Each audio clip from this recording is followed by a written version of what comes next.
Okay, this is being recorded. I'm going to get started. Should anybody else join in and have something they want to present, by all means. This is study group number 9 of the helicopter pilot study group, where we meet weekly to discuss topics of interest or tasks from the ACS that we want to present and go over, things that we just want to better ourselves on, understand a little bit better of, and give the opportunity to teach and discuss. I'm going to share my screen here. I think this is the best way to do it. And what we're looking at here is my presentation today is on Uimc. So, I'd like to actually. Every time I make a click, I have to click back over here to make it live, so it makes things a little bit challenging. I wonder if I can just share that specifically, not the screen, but the entire screen might help. Let's try that. No, it still does that. That's a little frustrating. Hey, Tio, welcome, buddy. I just watched your past presentation on limitations and privileges. That's something I need work on, so that was helpful. Thank you. All right, change stream. Let's just go to the entire screen. It's a little frustrating. Yeah, that's a little annoying. If I do this, and then I do this, I'm going to ask for your guys' help real quick. If I do this and I do this to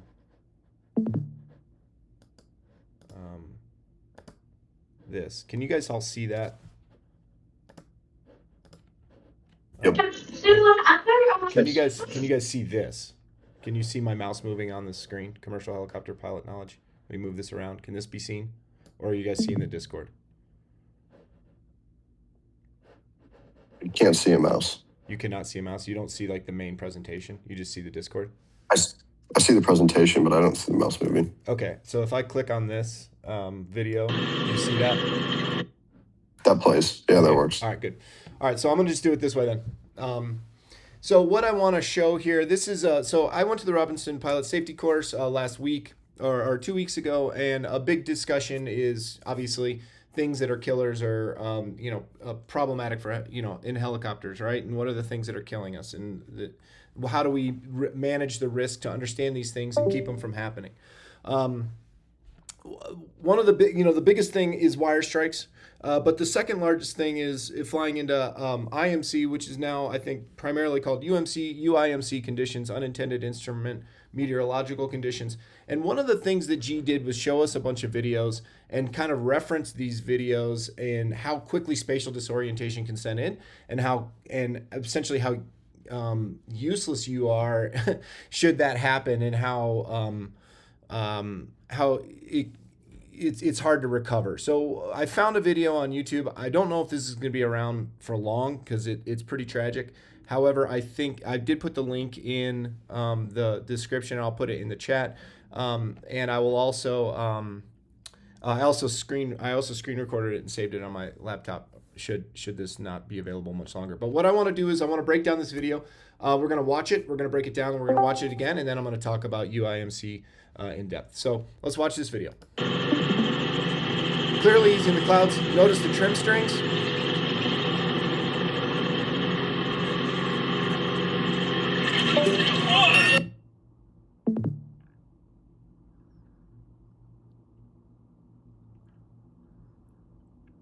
It went quiet. Okay, and that helicopter impacted the ground. So what I want to point out here initially is let's look at what we can see. This isn't the best video, but we can decipher enough from it. Look at the attitude indicator here. Relatively straight and level, though we are banking to the right. 9 seconds later, the helicopter is nose down with a hard bank to the left. Also in this first one, notice the trim strings, how far out of trim this helicopter is. 9 seconds later, from when this video started, the helicopter is nose down and banked to the left. 4 seconds after that, the helicopter is nosed up and banked to the right. This helicopter flipped upside down and crashed into the ground. Now let's watch this again and just kind of look at these indicators best we can.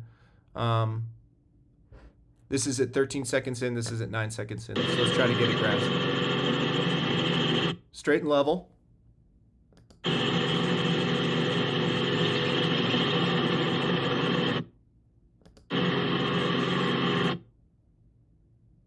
Hard right bank, looks like here, which I didn't even grab. Hard left bank, which we see here. So he went right, then left. And then there was another clip. I went by this through this frame by frame, and I got this clip to the right that shows us 30 seconds, 13 seconds in. And then a few seconds after that, the helicopter's on the ground. So Uimc is a situation where deteriorating weather prevents you from, from flying under VMC when you're planning on flying in VFR conditions, right? Robinson has put a safety note out about this. Loss of the pilot's outside visual reference, even for a moment, can result in disorientation, wrong control inputs, and an uncontrolled crash. So this is a decision that helicopter pilots make. G made it very clear. This is not an overconfidence scenario. It can certainly be an overconfidence situation, but it's more of with the right training and with the right risk management, if we know what these conditions can get us into, this is more of a complacency issue. These are situations that we should never get into. The best way to avoid Uimc, or the best way to survive Uimc, is to avoid it, to not get into it. So this is a decision that a pilot made, a complacent decision that got them into deteriorating weather. And what can that be? We know it's clouds. It's pretty straightforward. High rain, where we lose visibility and we can't see. Fire. If you're on the fire line and you're flying helicopters, you're looking for, it could potentially be smoke. One of the things that I learned from one of the firefighters in the class was as a SIC on a Type 1 ship, they're saying, look up, can you see the sun? Look up, can you see the sun? If they can see the sun, they know they can get out and they can kind of get into a situation that's not IMC anymore. Heavy snowfall. One thing that we don't think about is internal moisture on the windscreen. So fog on the inside. There was a scenario that G was telling us about, a situation where a pilot crashed because they had a bunch of people in the helicopter. It was the dew point spread was high. There was a lot of moisture in the air. And the pilot decided to take off without being able to see out of the windscreen, assuming that it would get better, and they crashed, and it was a fatality. So over the last 12 years, there's been 40 fatal crashes and 98 fatalities due to Uimc conditions. And what everybody is talking about is that these crashes are 100% preventable. We know that Tim Tucker and Bruce Webb have created a big advocacy group for talking about about Uimc situations. I'm sure most of you have seen 56 Seconds to Live. If you haven't, you should. But I think also importantly, follow the 56 Seconds to Live follow-up with Bruce and Tim talking about avoidance and what to do should these conditions arise. And that's what this presentation will essentially be talking about. But one thing I think that this discussion doesn't necessarily address as much as I think it should, from my own personal expectations, is what is spatial disorientation feel like? We can talk about it, but if we don't know what it feels like, it's going to be harder to mitigate it should it happen. Obviously, the solution is to not let it happen, but should it happen? And I think that we hear these statistics, right? Helicopter pilots have a third of the time to recover, respond, and recognize IMC conditions than fixed-wing pilots. But what exactly does that mean? And I think it's essential to put ourselves in this condition to try to understand what it feels like should we get into that condition, and frankly, to scare the shit out of you to avoid you from getting in this condition. Because if we don't really experience it, we don't really know how scary it is. We can watch all the videos we want. We can talk to as many people as we want. And we can imagine whatever we want. But we have to feel it.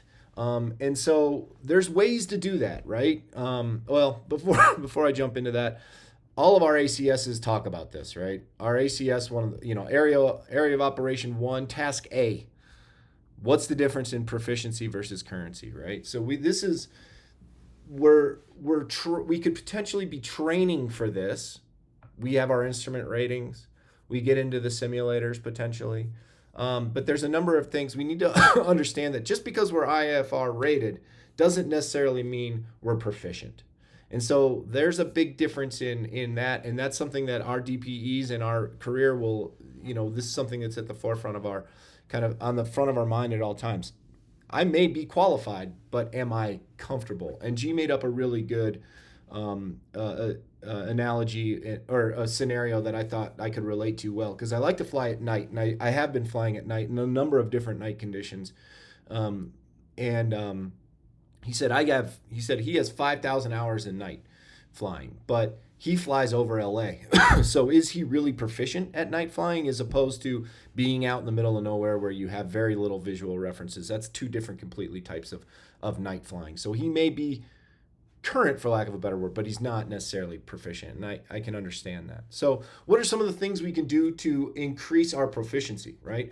So we can fly with foggles. We've all done that. Or we can fly with the Icarus, which is a pretty cool new technology that is a kind of a hood that goes over your eyes and it can adjust the amount of visibility you have. And we can do these things at unusual attitudes. So our instructor can gently maneuver the aircraft while we're not visually aware. And then we kind of pop our head back, off of our shoulder, or lift it up off of our chin up off of our chest, or open up our eyes, and notice and see how we feel the helicopter is reacting, and feel that spatial disorientation that will inevitably set in. There's not a question of if it will set in. It will set in. Just what degree, and how does that feel?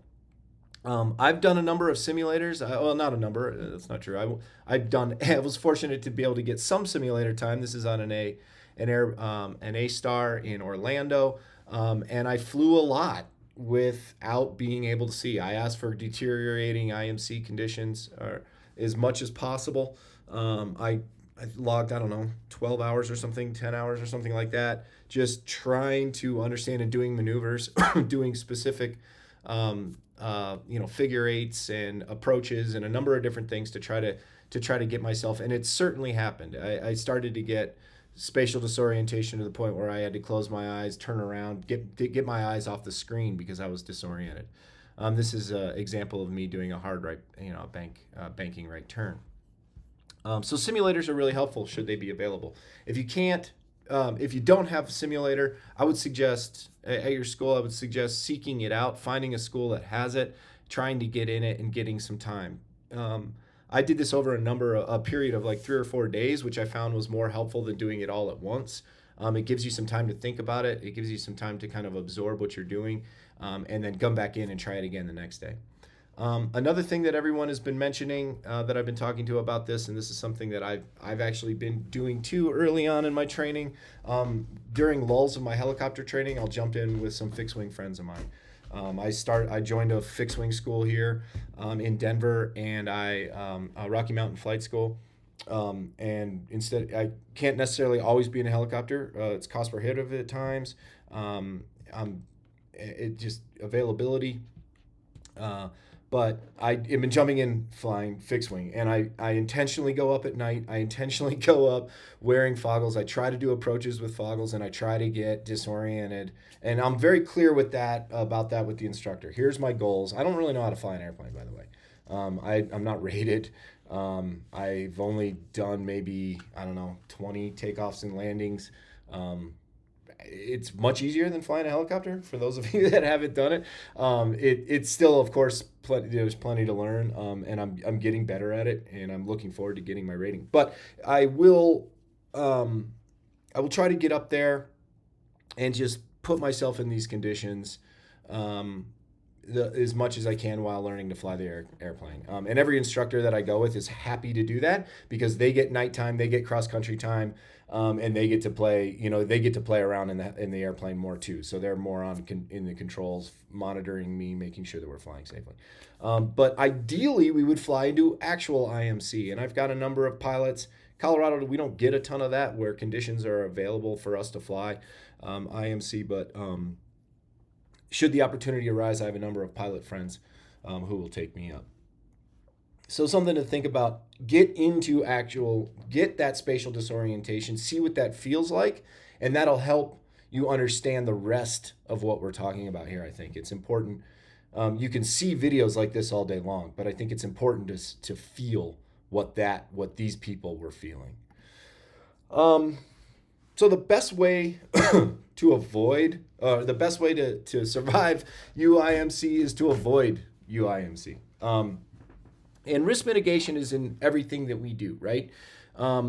That's why we train to the level that we do. It's why why our DPEs are so adamant about the information that we retain and the knowledge that we have and the skill set that we have, because we have to mitigate the risk, the inherent dangers of flying helicopters. And the best way to do that is to train for it. So we train for VRS and mass bumping and wire strikes and low rotors. And these are things that we're all proficient at. Well, for the most part, proficient, or at least understand and train towards and work towards, right? We obviously don't do low G pushovers. There's a reason behind that, right? We do all the other risk management things to avoid low G pushovers, right? So how do we mitigate the risk of something we can't control? We can control a helicopter, but we cannot control the weather. So the weather is what leads to UIMC, or is what causes the bulk of the cause for UIMC, right? So what is it?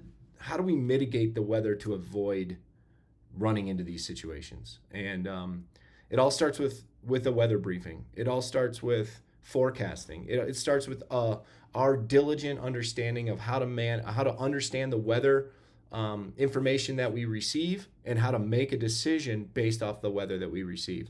If other people aren't flying, we shouldn't fly. And that's really the issue a lot of times, right? And that's what happened with the Kobe case. I mean, nobody else was flying that day, but that guy felt the external pressures.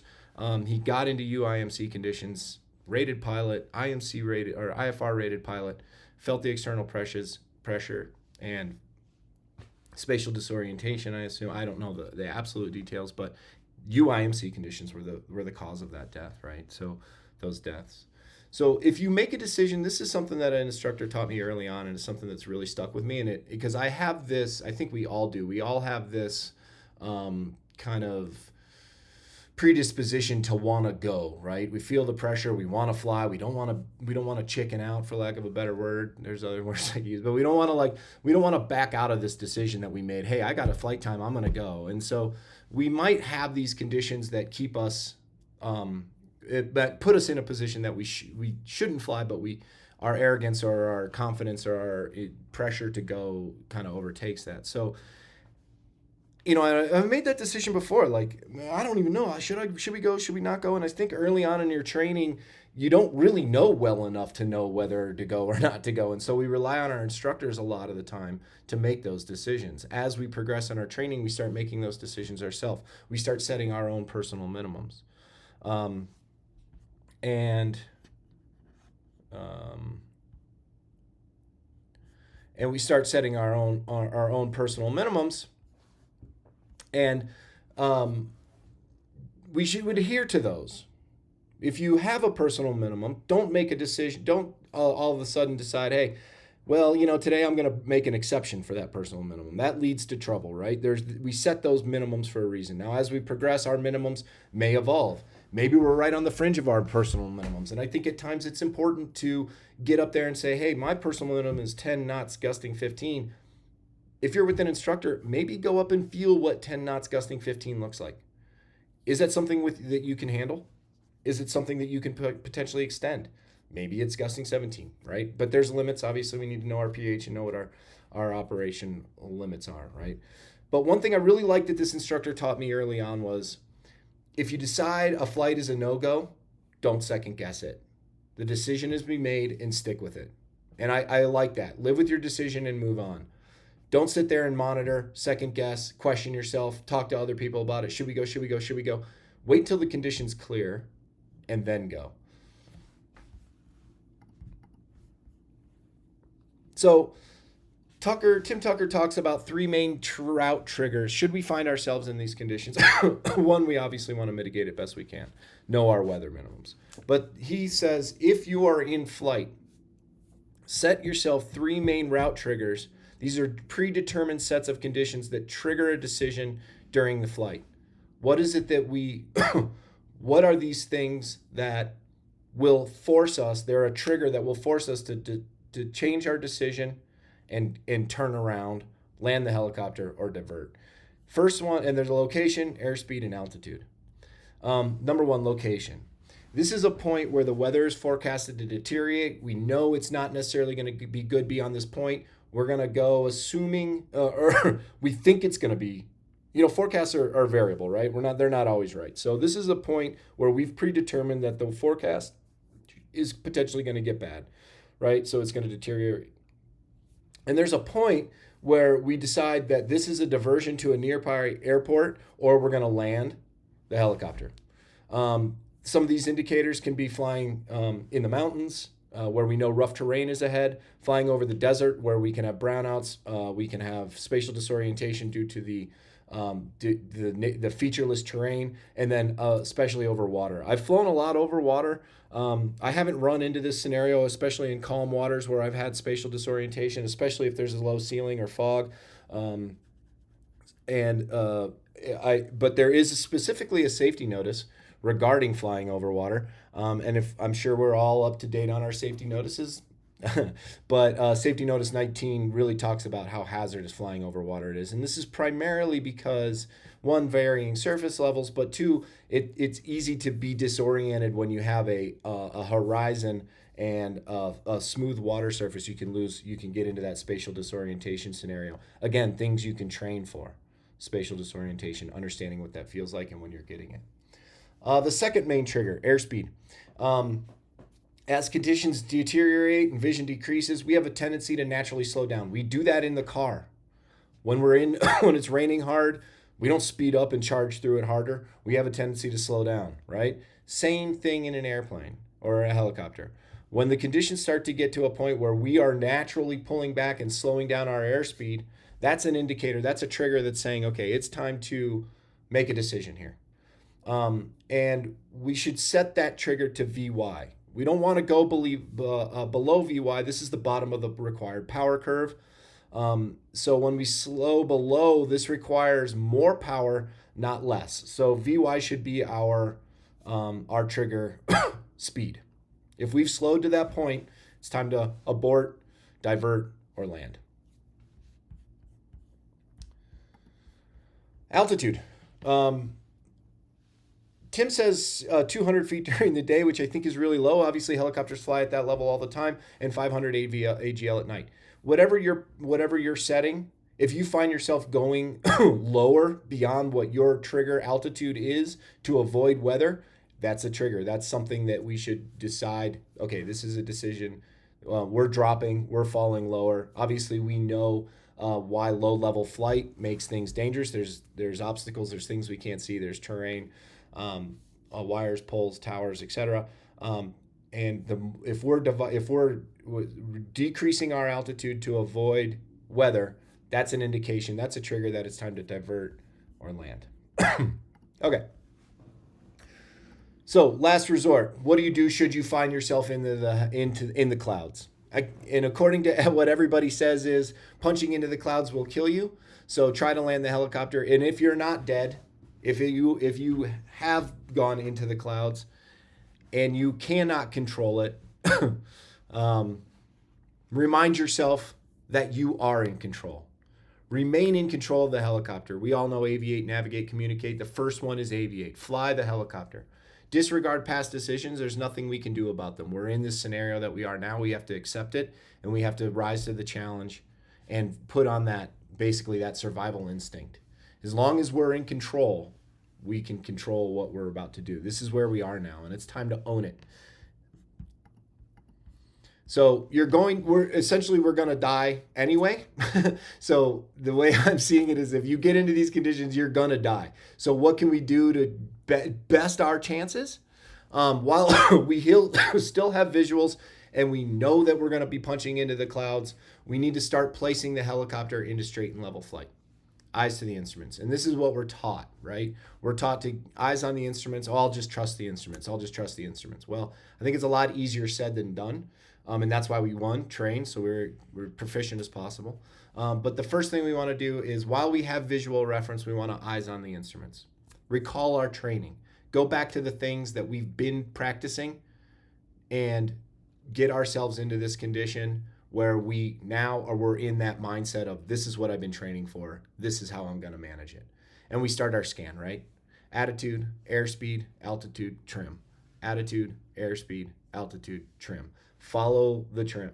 And that can be different order for other people, and I think it varies, but this is kind of the scan that I have going, right? Once we are stable, then we want to start a gentle, steady climb. Start pulling aft cyclic gently and start a slow climb while maintaining your scan. Avoid looking outside. Avoid turns. Avoid rapid head movements. These are all things that are going to lead to uncommanded control and uncommanded, like unusual attitudes and spatial disorientation. What we're trying to do is break out of the ceiling, if it's possible. If you're lucky enough to climb above the ceiling, then once we are sure we're in control of the helicopter, we've breathed, we've relaxed in the seat, we know we're in good shape, or not in good shape, but we know we're in control. We want to maintain control of that helicopter, then communicate. Aviate, navigate, communicate. We want to then communicate the last thing we do. Essentially, we're dead anyway. But if we've made it out of the clouds and we're in a position where we can communicate, now's the time to do it. Tune to 121.5 and declare an emergency. On the Robinson, if you press and hold the trigger, that should immediately switch your frequency over to 121.5. If you haven't done it, try it. It may not work on every helicopter, but if you press and hold it for like 3 seconds or something like that, it will tune to 121.5 for you. I've tried it on a couple different helicopters from all varying degrees of ricketiness, and it's worked every time. So it may or may not work for you. We will get the local center, hopefully, and they can then provide us vectors and help us get, then we comply, right? Climb, communicate, comply. So then we comply and confess, comply. We talk about what the situation we're in. We ask for help, declare an emergency, and then hopefully we can get somebody on center or tower and they can put us in the right direction. That's essentially it. If you haven't seen 56 Seconds to Live, I would watch it. I would also watch the follow-up, and I would also take the 56 Seconds to Live course, which gives you Wings credit. Here's the link. I will put it in the chat now.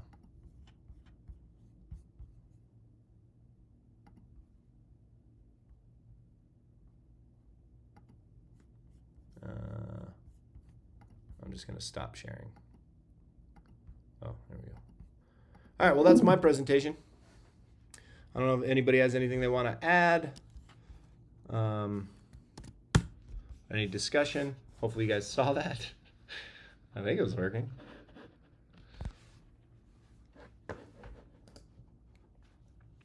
All right, everybody. Well, thanks for joining. That's 35 minutes in. It was a pretty good, quick presentation tonight.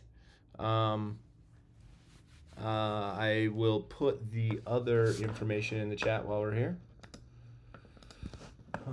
For those of you that are watching, or those of you that aren't watching, that are going to watch this later, by all means, feel free to join the join and type and present in a future study group. It's pretty much how it goes. We talk for about 30 minutes, and then we discuss it afterwards should there be any need for discussion. I'm happy to elaborate on that. And then here's the 56 Seconds to Live link that I'll put in the group chat. Next study group is next week. We'll probably do it around Thursday. Thursday or Friday again. And wait, where's the... There we go. Thank you, Jay. Safe travels. Okay, so that's the gist of it. That's how it goes. We'll follow by discussion generally. So thanks for attending. Last second to give anybody maybe NS or MS Slinger. If you have any comments you want to make, now's a good time. If not, I'm just going to shut it down, and we'll see everybody next week. All right. Thanks for watching. See everybody later.